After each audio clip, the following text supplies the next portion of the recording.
Hey everybody, thanks for joining us today. We got a number of things we're going to try to accomplish and work through with you. It's a bit of a drizzly day today and it's supposed to get worse as we go. It seems like we can never catch a break because we're not doing this full time. We have to do this on the weekends. However, our weekends have been really rainy lately. Our weekend is Friday, Saturday, and today is Good Friday. And today our goal is to try to get our new tomato boxes down, to get dirt into them, and begin to get some of our things planted today. I'd also like to try to get our potatoes into our fabric bags, our gardening bags. We'll show you that too. We'll see what all we can accomplish, but we're going to take you along for the journey.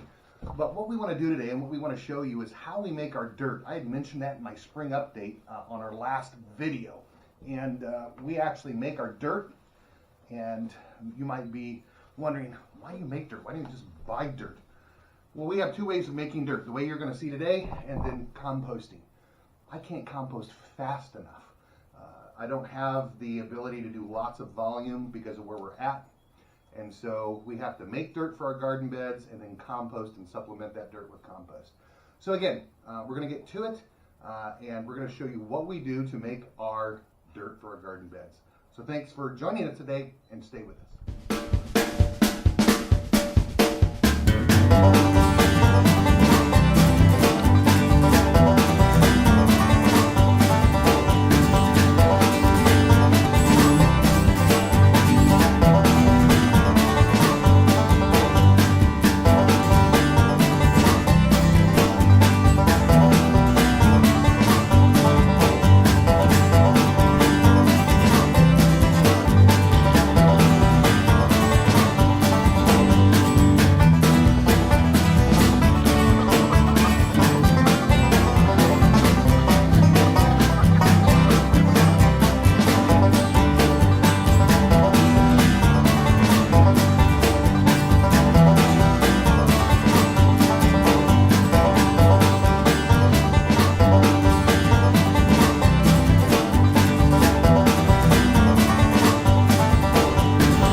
All right, I want to ask you to excuse us for our sound issues that we're having with our camera. We only have one camera and it doesn't do well from a distance, and this was just so bad that I needed to narrate this instead. So let's talk about your dirt mix. There's a couple of things that you're going to want to have in reference to mixing your dirt here.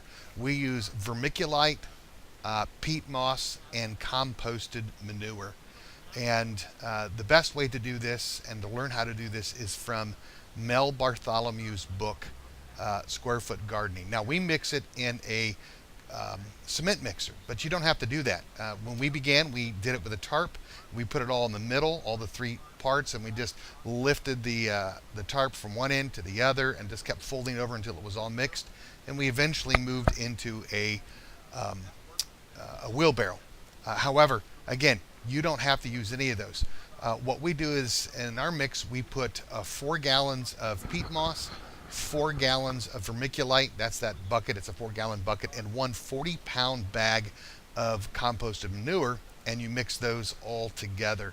The vermiculite is going to provide airspace, and it's going to keep things kind of separated. It's going to make your soil light and fluffy. The peat moss is going to hold the water, and of course the manure is going to provide the nutrients that you need.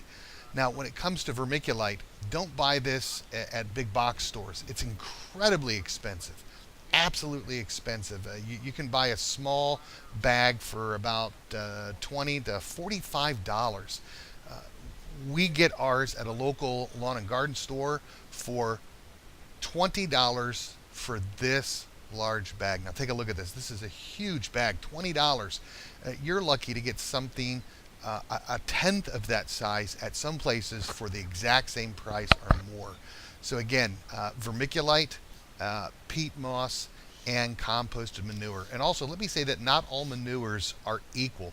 The manures that we get like at Walmart or at Lowe's or at Home Depot or Walmart, they have, it's almost like they have more wood and garbage in them than they actually have composted manure. Again, we buy ours at a really nice lawn and garden store. We go back there every single year to get this. And we only buy exclusively from him. He's got just the best stuff when it comes to the manure, the vermiculite, and the peat moss. So again, sorry for the volume. Hopefully this doesn't distract from the video. This really is the important part. Make sure that you get Mel Bartholomew's book on square foot gardening for the exact ratios if you want to learn how to do that in larger quantities. So again, continue to enjoy the video, and we hope that you like what we've been doing here.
So our camera is dead, and I've gone now to my iPhone, and we are cold and we are wet, and it's just starting to rain harder, and we're done. We're just gonna go inside and get warm and get cleaned up. We did manage to get the potatoes planted, and I'm not sure how much is on the camera because I'm not sure when it went dead. It was sitting on top of my head. But we'll show those to you. I'll maybe try to run out here really quick and take a peek. But we'll finish this one up. Again, a lot of work today. Hopefully you ended up being encouraged about how you could maybe end up doing your own dirt. I know, it seems like, why don't you just go buy it in the bags? We've found that most of the dirt that we buy in bags, or if we buy it in bulk, like from a landscape place and they put it into your truck by the Bobcat scoop full, man, that stuff's just bad. It's not good. You don't know where it comes from. It doesn't matter what they say. Plus, we end up with a lot of weeds. This stuff is just, it's just been a whole lot better for a garden. We've had a lot more success on using this kind of stuff. So let me go ahead and flip this camera around. We've got the garden as far as we can get it. We've got our boxes all squared away, at least the new boxes that we've put in, all nice and pretty. We'll continue to work on our boxes. Maybe tomorrow, if the weather cooperates, we're going to end up getting some cold weather plants out here. We'll get our lettuce and radishes and things such as that. Still have to get that box raised up, and then to fill more of this in. Probably going to take the little compost I've got in that left side, put it into that box right there. So again, thanks for being with us today. If you have not yet subscribed, we would encourage you to do so. Hit like, give me the thumbs up, and then if you would like to just keep track of when we post a new video, smash the little bell button there on the right side too. Again, thanks for being with us. Hopefully this is encouraging to you all that you can do this yourself. Thanks for joining us at Simple Homesteading.